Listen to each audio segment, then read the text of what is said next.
साथियों नमस्कार। दोस्तों, आज जो वैकेंसी है वो है एनपीसीआईएल की। साथियों, इसका शॉर्ट नोटिफिकेशन पहले ही जारी हो गया था। आज इसका डिटेल नोटिफिकेशन आ गया है। सबसे इम्पोर्टेंट जो बात करूँगा मैं इस नोटिफिकेशन में वो करूँगा ओबीसी की। साथियों, ओबीसी से रिलेटेड जो भी कैंडिडेट हैं उनके लिए बेहतरीन ही नहीं, सबसे अच्छा मौका है। इससे अच्छा मौका मेरे हिसाब से हो ही नहीं सकता। ये पहली बार मेरे को देखने में मिला है कि ओबीसी के लिए इतने पद बैकलॉग के हैं। साथियों, उससे पहले मैं आपको बता दूं कि ये 8 फरवरी आज से ये फॉर्म भरना स्टार्ट हो गए हैं और 28 फरवरी इसकी लास्ट डेट है। तो साथियों, सभी अभ्यर्थियों से मेरा रिक्वेस्ट है कि जो योग्यता रखते हैं वो अवश्य फॉर्म भरें। ठीक है साथियों, अब हम चलते हैं नीचे। साथियों, एनपीसीआईएल के बारे में ज़्यादा बताने की ज़रूरत नहीं है। ये परमाणु ऊर्जा के क्षेत्र में देश का उपक्रम है, पीएसयू है, पब्लिक सेक्टर के अंतर्गत ये कार्य करता है भारत सरकार के। साथियों, इसमें जो वैकेंसी आई है ये पैरामेडिकल स्टाफ की भी आई है, पर हम इसके बारे में बात करेंगे। उससे पहले मैं बात करता हूँ साथियों आईटीआई होल्डर अभ्यर्थियों के बारे में और 12th बेस से जो वैकेंसी है उसके बारे में। साथियों, ये देखो आप, यहाँ पर जो वैकेंसी है ये 7 नंबर है। ये पूरी वैकेंसी आईटीआई होल्डर अभ्यर्थियों के लिए है। साथियों, इसमें टोटल वैकेंसी कितनी है ये मैं आपको बता दूँ। ये देखो आप, इसमें टोटल वैकेंसी है 137 पोस्ट। इसके अलावा साथियों 19 पोस्ट है ये एक्स्ट्रा, और ये 2 पोस्ट इसकी मैं आपसे विशेष बात करना चाहता हूँ। इनको मिला के कुल पोस्ट है आईटीआई वाले अभ्यर्थियों के लिए 158 पोस्ट। ठीक है साथियों, अब यहाँ मैं जो आपको बताऊँ साथियों, वो मुख्य बात ये है, टोटल पोस्ट है वो 137 पोस्ट है। 137 पोस्ट में आईटीआई वाले अभ्यर्थियों के लिए ये देखो यहाँ पर कैटेगरी वाइज यहाँ पर दिया गया है। सबसे पहले अनुसूचित जाति का, अनुसूचित जनजाति और ओबीसी, ईडब्ल्यूएस, जनरल, ये टोटल वैकेंसी है। फिर वापस देखो यहाँ पर पड़ा बैकलॉग की संख्या। साथियों, बैकलॉग किसमें? ओबीसी और दिव्यांग अभ्यर्थी, 2 कैटेगरी में बैकलॉग है। जैसे कि नर्स में दिव्यांग अभ्यर्थियों के लिए बैकलॉग है, वैकेंसी आ गई है। बैकलॉग का मतलब है कि पहले अभ्यर्थी मिले ही नहीं। ठीक है साथियों, तो वो वापस प्लस हो के हैं। इसी प्रकार जो यहाँ पर साइंटिफिक असिस्टेंट की जो वैकेंसी है ये लैब टेक्नीशियन की, तो साइंटिफिक असिस्टेंट बी में लैब टेक्नीशियन की वैकेंसी, इसमें भी एक अभ्यर्थी पूर्व वाली भर्ती में इनको मिला नहीं है। ठीक है, इसी प्रकार अब हम बात करते हैं आईटीआई वाले अभ्यर्थियों के लिए। साथियों, ओबीसी में 19 बच्चे तो ऐसे हैं साथियों जिनको मिले ही नहीं। 19 सीटें तो आईटीआई वालों की ऑलरेडी खाली रह चुकी है। तो साथियों, जब आप ये बताओ, अभी आपका वैकेंसी है ओबीसी का ओनली 34 वैकेंसी। ठीक है, इसी प्रकार अनुसूचित जाति जनजाति और ईडब्ल्यूएस का है 13 वैकेंसी और जनरल वालों का है 61 वैकेंसी। ओबीसी वालों का टोटल वैकेंसी हो गया साथियों 34 और 19। ठीक है, 34 वैकेंसी तो उनका है ही सही, और उसके अलावा 19 बैकलॉग है। मतलब ओबीसी के अभ्यर्थी पूर्व में जो परीक्षा ली गई उस परीक्षा में पास ही नहीं हुए, या ये मान सकते हैं यहाँ पर कि इनको मिले ही नहीं। तो आपके पास ज़बरदस्त मौका है। अभी सबसे ज़्यादा अगर वैकेंसी है तो मैं ओबीसी में मानता हूँ साथियों। तो ओबीसी से जो बिलोंग करते हैं, ये मैं पहली बार देखने को मिल रहा है मुझे भी कि ओबीसी में भी बैकलॉग रहता है। मुझे बहुत कम ऐसे वैकेंसी देखने को मिलता है, या नगण्य है कि ओबीसी में बैकलॉग रहता है साथियों। अभी इतना कंपटीशन आ गया है, फिर भी यहाँ पर 19 वैकेंसी बहुत होता है। आईटीआई वाले अभ्यर्थियों के लिए 19 वैकेंसी बैकलॉग है, और 34 पे तो वो ऑलरेडी है ही सही।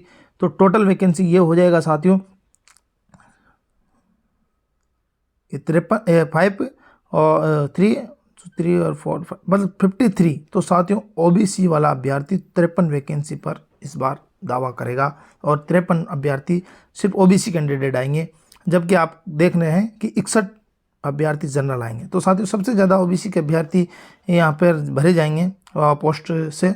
तो ओबीसी अभ्यर्थियों से मेरा रिक्वेस्ट है कि वो ज़रूर इसको फॉर्म भरें। स्पेशली ओबीसी वालों से मेरा कहना है कि ये मौका नहीं चुके। ठीक है साथियों, अब हम यहाँ कैटेगरी वाइज थोड़ा बात कर लेते हैं कि किस में। देखो साथियों, फिटर का जो वैकेंसी वो है 34, टर्नर का है 4, इलेक्ट्रिशियन का है 26, फिटर का बहुत ही अच्छा 34 वैकेंसी है दोस्तों। ठीक है, और वेल्डर का है 15, एसी का है एसी मैकेनिक का 3, इंस्ट्रूमेंट मैकेनिक का है 11, मशीनिस्ट का है 4, वायरमैन का भी देखो, इलेक्ट्रिशियन का वैकेंसी है 11, वायरमैन का भी है 11, बहुत कम देखने को मिलता है। वायरमैन का 10 वैकेंसी इसका है, इलेक्ट्रॉनिक्स मैकेनिक का 11, और इंफॉर्मेशन टेक्नोलॉजी का ये वैकेंसी है, information communication technique and system maintenance, ICTSM। इसमें ये साइट ऐसे जो ICT एसएमसी जो ITI किया उनका 2 वैकेंसी है। और इनके अलावा देखो साथियों, कारपेंटर का भी 2 वैकेंसी है, प्लम्बर का 1 और मेसन का 1 है। तो मेरा रिक्वेस्ट है ITI वाले अभ्यर्थियों से, साथियों वैसे देखा जाए तो 137 पोस्ट कम नहीं है, टोटल ऑल ओवर, तो सभी अभ्यर्थी इसमें ज़रूर अप्लाई करें। और ये देखने को मिलता है कि वैकेंसी बैकलॉग आ जाती है, तो मतलब इतना कंपटीशन फाइनल में नहीं होता होगा जब भी वैकेंसी बैकलॉग है। 19 OBC में 19 मायना रखता है। मेरे तो समझ में नहीं आ रहा कि ये वैकेंसी इतना बैकलॉग कैसे रहेगा OBC में, जबकि सबसे ज़्यादा कंपटीशन रहता है। 2 वैकेंसी बैकलॉग है दिव्यांग अभ्यर्थियों के लिए, ठीक है साथियों। तो वह दिव्यांग अभ्यर्थी भी इनसे पहली वाली भर्ती थी NPCL तारापुर की, उसमें इनको नहीं मिले हैं, तो आप लोग इसमें ज़रूर अप्लाई करें। और इसके अलावा मैं आपको बता दूं, ये इसमें प्लांट ऑपरेटर भी है साथियों, जिन्होंने 12th पास किया है उन बच्चों के लिए भी ये गोल्डन अपॉर्चुनिटी है, उनका भी ये बैकलॉग हो सकता है, क्योंकि पूरा एक साथ दिया है इन लोगों ने। यहाँ पर जो प्लांट ऑपरेटर का वैकेंसी है ये 12वीं पास के लिए है, जो उनका 34 वैकेंसी है, बहुत अच्छा वैकेंसी है। जिन बच्चों ने 12th में मैथ्स है उन बच्चों के लिए ये वैकेंसी है, जिनके फिजिक्स, केमिस्ट्री और मैथ्स ये सब्जेक्ट रहा है। और अगर इन सब्जेक्ट से आप पास आउट हो 50% अबव से, तो आप ये इसमें यहाँ पर अप्लाई कर सकते हैं, ठीक है साथियों। अब हम बात करते हैं इनके अलावा जो दूसरी वैकेंसी आई उनके ऊपर भी। दोस्तों, पैरामेडिकल स्टाफ की वैकेंसी है, नर्स की, मेल और फीमेल दोनों यहाँ एलिजिबल हैं। बहुत ही अच्छा वैकेंसी है साथियों। 26 नर्स लिए जाएंगे साथियों, 26 पोस्ट है टोटल, 1 बैकलॉग है और 25 पोस्ट है। ये रिजर्वेशन वाइज डिवाइडेड की गई है, यहाँ पर आप देख सकते हैं। इसी प्रकार लैब टेक्नीशियन की टोटल वैकेंसी 3 है, इसमें भी 1 बैकलॉग है जो मैं पहले बता चुका हूँ। फार्मासिस्ट की साथियों 4 वैकेंसी है टोटल, बहुत ही अच्छा वैकेंसी है दोस्तों। यहाँ पर आप रिजर्वेशन वाइज डिवाइडेड किया गया है, देख सकते हो। जो डेंटल टेक्नीशियन है, दांतों के टेक्नीशियन, उनका 1 वैकेंसी है मित्रों, और एक्सरे टेक्नीशियन का 1 है। तो इसी प्रकार पैरामेडिकल और ITI वाले दोनों अभ्यर्थियों को वैकेंसी है, तो ITI वाले अभ्यर्थी इसमें जरूर अप्लाई करें। टोटल पोस्ट साथियों 158 है ITI वाले अभ्यर्थियों के लिए। रिजर्व कैटेगरी यहाँ पर दी गई है, अपनी अपनी कैटेगरी में आप देख सकते हो कि कितनी पोस्ट किन के लिए खाली है। यहाँ पर देखो, अनुसूचित जाति, जनजाति, OBC, EWS और जनरल के लिए यहाँ पर वैकेंसी दी गई है, आप यहाँ पर इनको देख सकते हो, ठीक है साथियों। क्या रहेगा सिस्टम उसके बारे में आपको बात करता हूँ, थोड़ा जल्दी बताता हूँ साथियों, लंबा वीडियो हो जाता है नहीं तो। साथियों यहाँ बोला गया है कि आप फिटर हो तो फिटर से ITI होना चाहिए। जो सब लिखा है यहाँ पर, जिस भी जो पोस्ट का नाम है उसके अकॉर्डिंग ट्रेड यहाँ पर दी हुई है। आप यहाँ पर आराम से इसको चेक कर सकते हो। जैसे कि यहाँ पर इंस्ट्रूमेंट मैकेनिक है, तो इसमें क्या है साथियों, इंस्ट्रूमेंट मैकेनिक में ITI होना चाहिए। इसके अलावा अगर आपने इंस्ट्रूमेंट मैकेनिक पावर प्लांट में ITI किया है तो भी वो चलेगा इसमें, ठीक है। इसी प्रकार रेफ्रिजरेटर ऐसी का है, तो इन 4 ITI से अगर उन्होंने ITI की, बच्चे ने ITI किया है तो वो भी यहाँ पर एलिजिबल है। इसी प्रकार आप और बता दूं मैं, जैसे कि इलेक्ट्रॉनिक्स मैकेनिक है, तो इलेक्ट्रॉनिक्स मैकेनिक से ITI भी इसमें एलिजिबल है। मैकेनिक इंडस्ट्रियल इलेक्ट्रॉनिक्स से भी अगर किसी ने ITI किया तो वो भी यहाँ फॉर्म भर सकता है।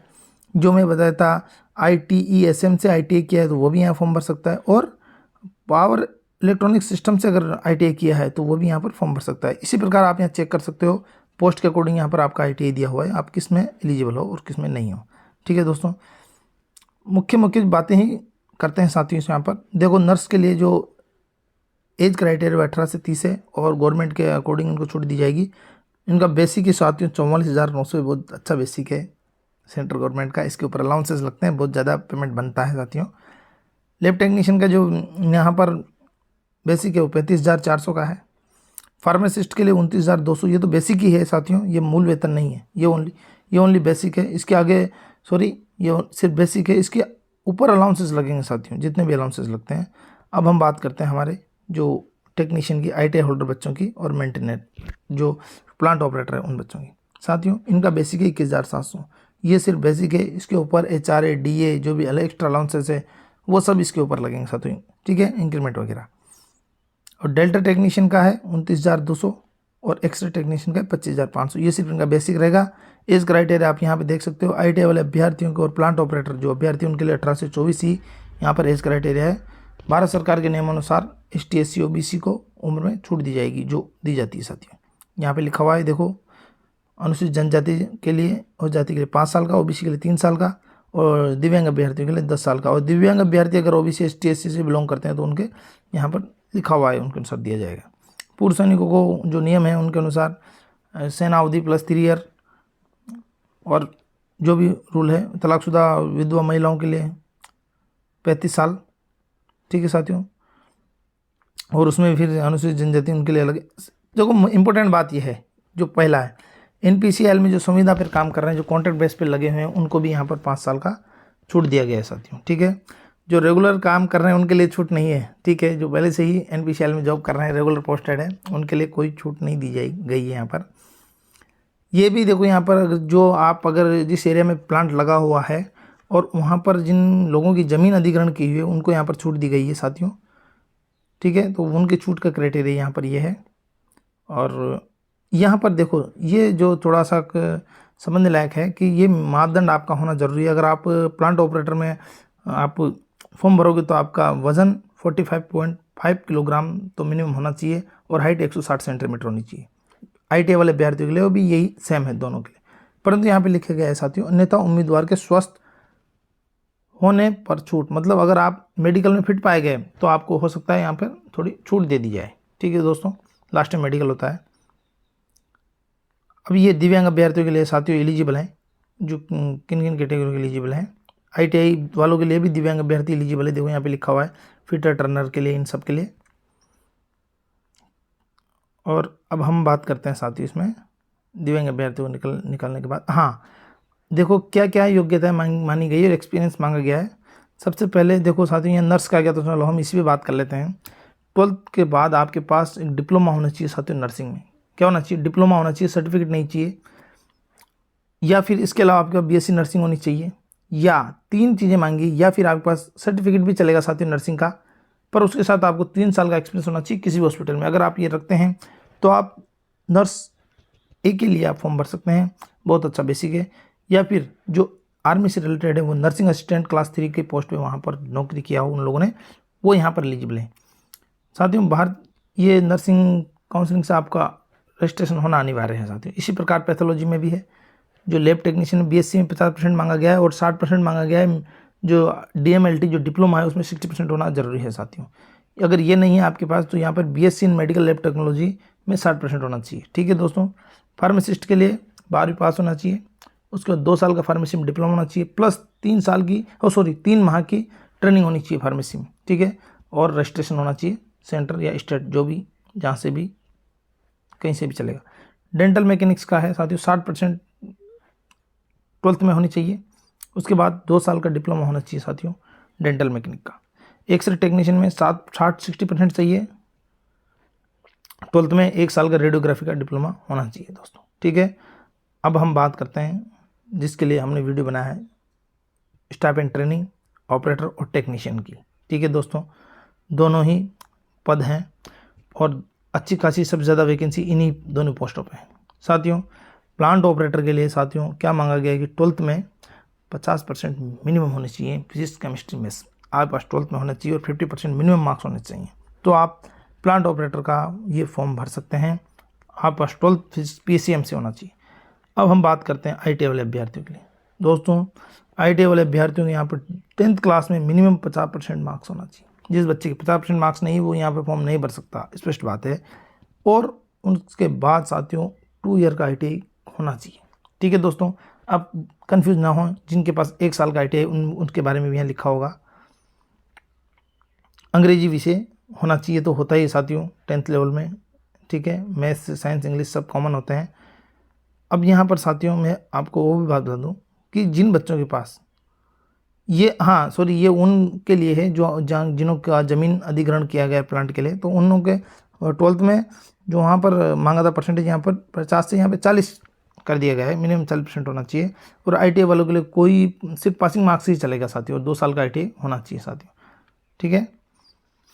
और जहाँ पर ITI 2 साल से कम का है, मतलब 1 साल का ITI है, तो वहाँ पर 1 साल का अनुभव होना चाहिए। तो ये वहाँ भी काम करेगा जो बिना जो नॉर्मल बच्चे हैं, अदर स्टेट के हैं। अगर आपका ITI 2 वर्ष से कम का है, देखो जिन ट्रेड की अवधि 2 वर्ष से कम है, वहाँ पर अगर 1 साल का आपका ITI है तो कम से कम 1 साल का एक्सपीरियंस भी आपका होना चाहिए, तो आप इस पोस्ट की, यहाँ पे जो पोस्ट है, इस पोस्ट के लिए आप एलिजिबल हैं, ठीक है दोस्तों।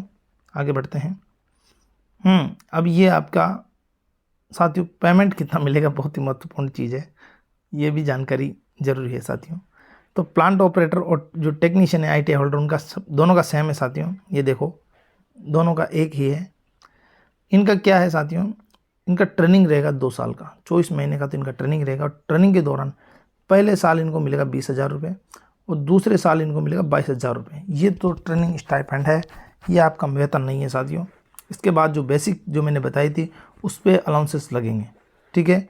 यहाँ पर बॉन्ड है 5 साल का, यहाँ पे लिखा हुआ है 5 ईयर बॉन्ड भरवाई जाएगा आप लोगों से अगर आपका चयन इसमें हो जाता है तो।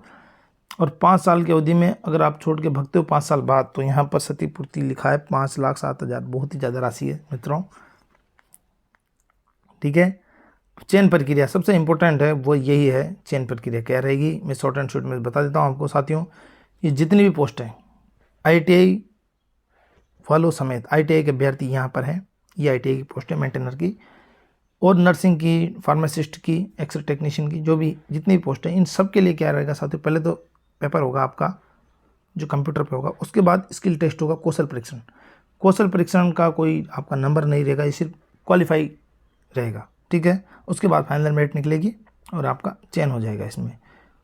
जो बच्चे प्लांट ऑपरेटर 12th पास हैं PCM से, उन बच्चों के लिए ये रहे साथियों, उनका कोई स्किल टेस्ट नहीं होगा, उनका सिर्फ OMR मतलब कंप्यूटर आधारित टेस्ट होगा, OMR जो सीट है उस पर, और उनका फाइनल मेरिट यहीं से निकल जाएगा साथियों, ठीक है। अब इसमें जो लिखित परीक्षा होगी वो मैं आपको बता दूं, बहुत इंपॉर्टेंट चीज़, लिखित परीक्षा 2 चरणों में होगी साथियों, पहला चरण और दूसरा चरण, इसको बोलेंगे एडवांस, प्रारंभिक चरण एडवांस। फर्स्ट चरण में आपको बता दूं कि साथियों ये क्वालिफाई प्रकृति का होगा, इसमें कोई मेरिट वेरिट नहीं बनेगा फर्स्ट स्टेज में।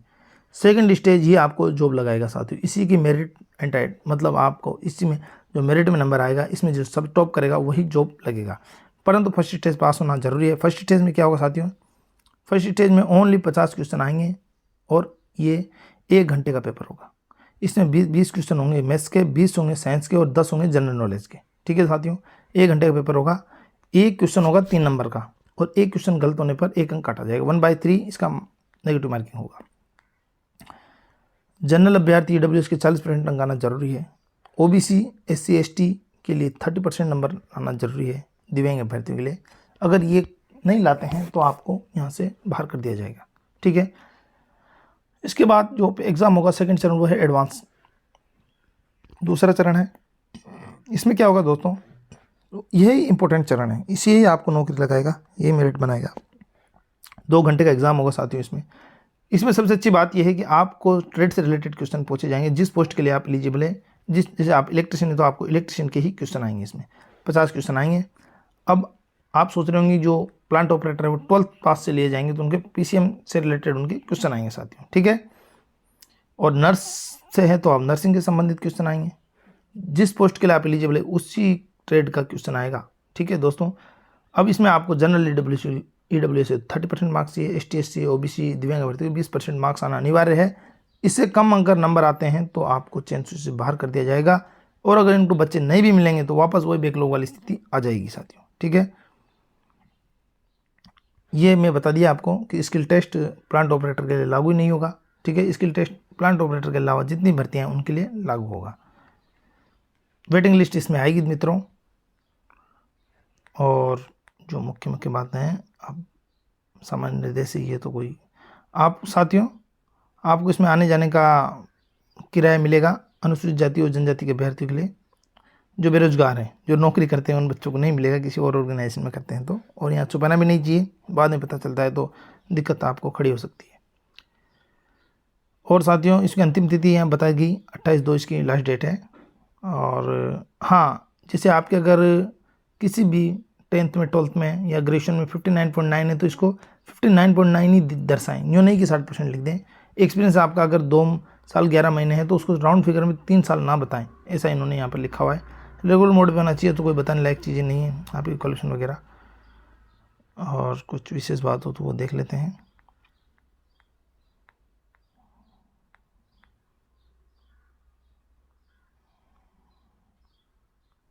एग्ज़ाम दोनों में होगा, इंग्लिश और हिंदी में। और ये डॉक्यूमेंट्स आपको चाहिए वो तो और भर्तियों में जो भर्ती हो वही, इसके लिए कोई अलग से स्पेशल कुछ नहीं है। आवेदन करने का तरीका ये सबसे इंपॉर्टेंट है साथियों। ये इनकी ऑफिशियल वेबसाइट है, आप इनकी ऑफिशियल वेबसाइट पे जाएं और मैं तो समय समय पर जब आप फॉर्म भरते हो तो इसका अवलोकन करते रहें। यहाँ पर आपको इसकी ऑथेंटिक जानकारी मिलेगी साथियों। यहीं पर आपको ऑनलाइन आवेदन करना है। www.npcilcareer.co.in पर। ठीक है दोस्तों, आवेदन आज से ही स्टार्ट है 8/2 से, और 28/2 तक ये आवेदन भरे जाएंगे। और ये तो आवेदन भरने का तरीका है। तो ये तो आप और फॉर्म भरते हो उसी प्रकार, ये कोई अलग से नहीं है। ठीक है साथियों, यहाँ लिखा हुआ है कि NPCIL ऐसे कार्यबल रखने का प्रयास करता है या लिंग संतुलन, मतलब महिला उम्मीदवारों को भी आवेदन के लिए प्रोत्साहित किया जाता है। ठीक है दोस्तों, आपको समझ में आ गया होगा, जहाँ तक मैंने बताया आपको समझाने की कोशिश किया है। मेरा आपसे ये रिक्वेस्ट है कि आप ये फॉर्म ज़रूर भरें, और OBC वाले बच्चे तो इसको मैं बोलता हूँ छोड़े नहीं। साथियों 19 पोस्टें आपकी मिलना मायना रखता है बैकलॉग की, मतलब इससे पूर्व वाली वैकेंसी में आप मिले ही नहीं इनको, और आपके पद खाली गए हैं, तो इस बार पद खाली नहीं जाने चाहिए। ठीक है दोस्तों, धन्यवाद, थैंक यू।